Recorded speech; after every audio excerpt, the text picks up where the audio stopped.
President Donald Trump has defied a threat from Michigan's top law enforcement official by going maskless inside a Ford automobile plant outside Detroit. AP's Sagar Meghani has more. The president toured a factory now making ventilators. All the Ford executives giving the tour wore masks per company policy. The president alone did not, at least not where reporters and cameras could see him. I had one on before. I wore one in this back area, but I didn't want to give the press the pleasure of seeing it. And at one point, pulling a White House branded mask from his pocket. I think I look better in the mask. Asked what kind of example it set for the public not to see him wearing it. I think it sets an example both ways. Michigan's Attorney General earlier told CNN state law requires masks to be worn in enclosed facilities. And if the president refused to wear one, he'd be banned from those spaces again. Sagar Meghani, Washington.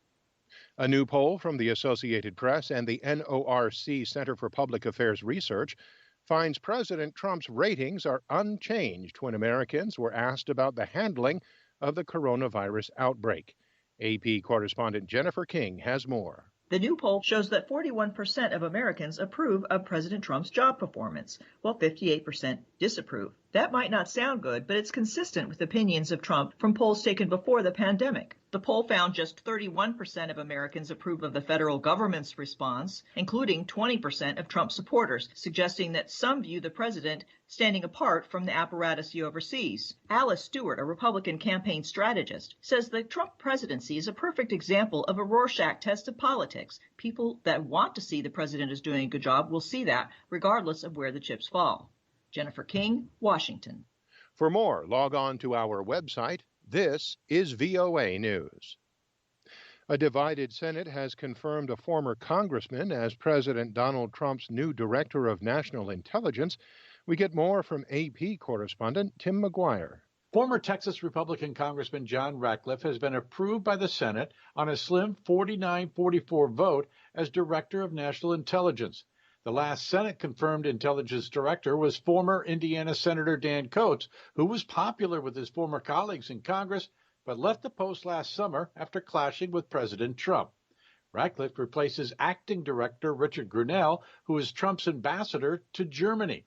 Despite voting as a bloc against him, Democrats allowed a quick vote on Ratcliffe, dropping their usual procedural delays in a show that they preferred him over Grenell. Tim McGuire, Washington. More than 2.4 million people applied for unemployment benefits last week in the latest wave of layoffs from the coronavirus pandemic. AP correspondent Shelley Adler reports. The number of people out of work has grown to over 38 million, although the flood of layoffs is slowing. We've seen claims decline for 7 straight weeks. So it's obvious that the pace of layoffs is slowing. And while the job losses happen so quickly, PNC chief economist Gus Fauché thinks rehiring will take a lot longer. Even if consumers are spending, the level of spending is still much lower than it was in February and early March. And so businesses may not see the need to rehire even if the economy is growing. Shelley Adler, Washington.